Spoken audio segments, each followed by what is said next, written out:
This video is made for medical students as a part of their syllabus. We do not suggest you to take any kind of medicine without proper prescription or any suggestion of medical practitioner. The information provided here is adopted from the product we used. Our motive is to clear the concept of medical student for the betterment of their academic qualification. Note, self-medication is always hazardous. Do not take any medicine without the proper guideline and prescription of any of the medical practitioner. Hello friend, welcome to the channel pharmacy dictionary.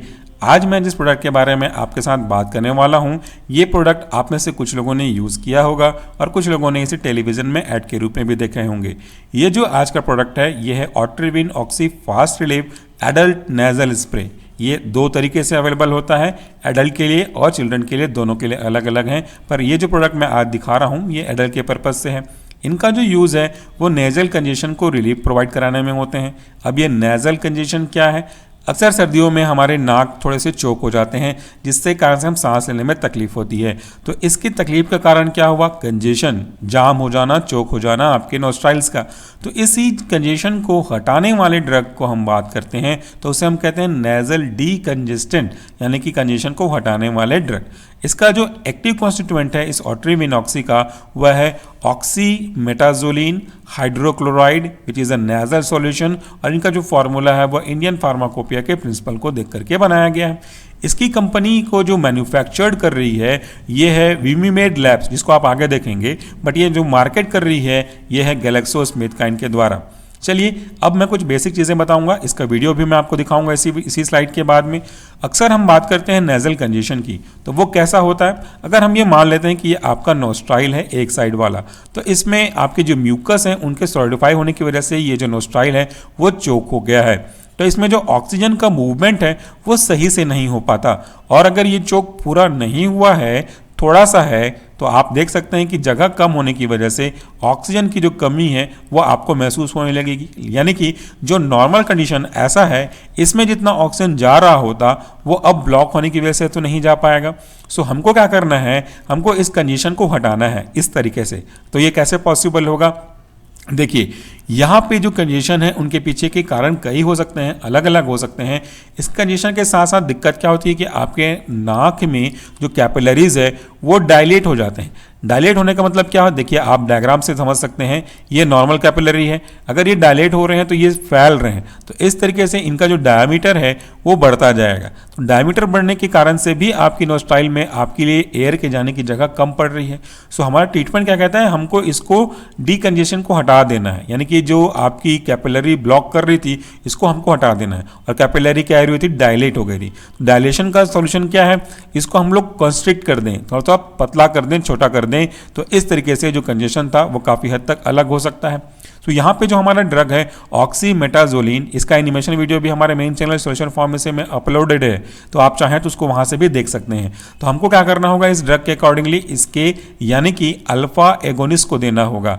Alpha agonist के जो drug category होती है उसका काम होता है आपके vessels का कॉन्स्ट्रिक्शन कॉज करना। सो यहाँ पे अल्फा एगोनिस्ट देने पे ये आपके वेसल्स को कॉन्स्ट्रिक्ट करेगा, जिसके कारण से हमारी जो कंजेशन की प्रॉब्लम थी वो काफ़ी हद तक सॉल्व हो जाएगी। तो यहाँ पे हमारा अल्फा एगोनिस्ट काम कर रहा है, यहाँ पे हम लिख सकते हैं अल्फा एगोनिस्ट, और इनको कॉन्स्ट्रिक्ट करने का काम करेगा। तो एयर के लिए काफ़ी अच्छी जगह मिलेगी, जिसके कारण से आपकी जो प्रॉब्लम थी कंजेशन की वो सॉल्व हो जाएगी।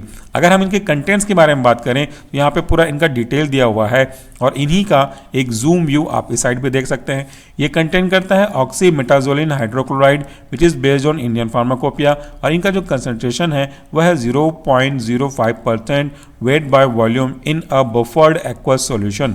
ये जो बफर्ड एक्वस सॉल्यूशन है इसका क्या मतलब होता है? सबसे पहला सिंपल वर्ड है एक्वस सॉल्यूशन, यानी कि वाटरी सॉल्यूशन, लेकिन इसके पहले एक वर्ड लगा हुआ है buffered. What is the meaning of buffered?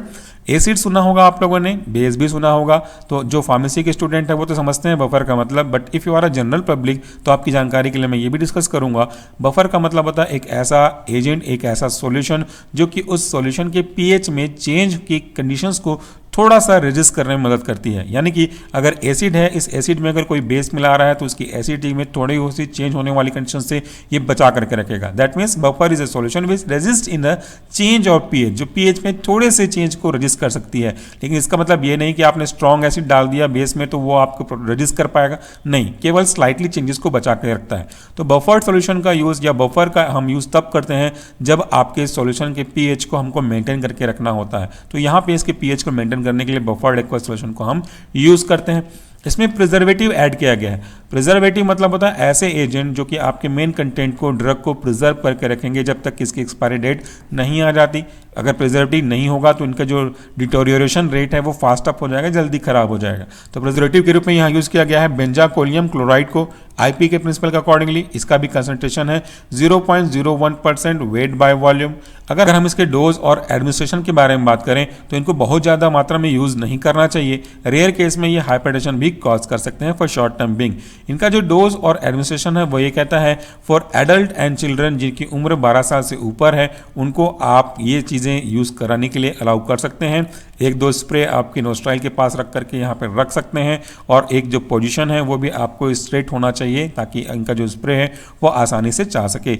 इनके यूज के लिए आपको एक लीफलेट मिलेगा जो कि इस बॉक्स के साथ होगा, उसमें यूज करने का डायरेक्शन है, इसी तरीके से यूज करना है जैसा डायरेक्शन में बताया गया है। और हर एक यूज करने के बाद इसके कंटेनर के कैप को अच्छे से आपको कैप कर देना चाहिए। इनको बच्चों के पहुंच से दूर रखें और इनको अगर पॉसिबल है तो ऐसी जगह पे रखें जहां पे ये बहुत ज़्यादा सन के कॉन्टेक्ट में ना आते हों।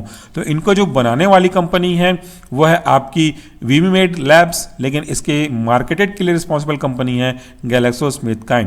तो ये हो गई कुछ basic detail, manufacturing date, expiry date, batch number, maximum retail price आप यहाँ से देख सकते हैं। चलिए मैं आपको बताता हूँ इसको यूज़ कैसे करते हैं स्प्रे के फॉर्म में। एक्चुअली मैं इसको डेमो कर रहा हूँ तो आप ये वीडियो भी देख सकते हैं।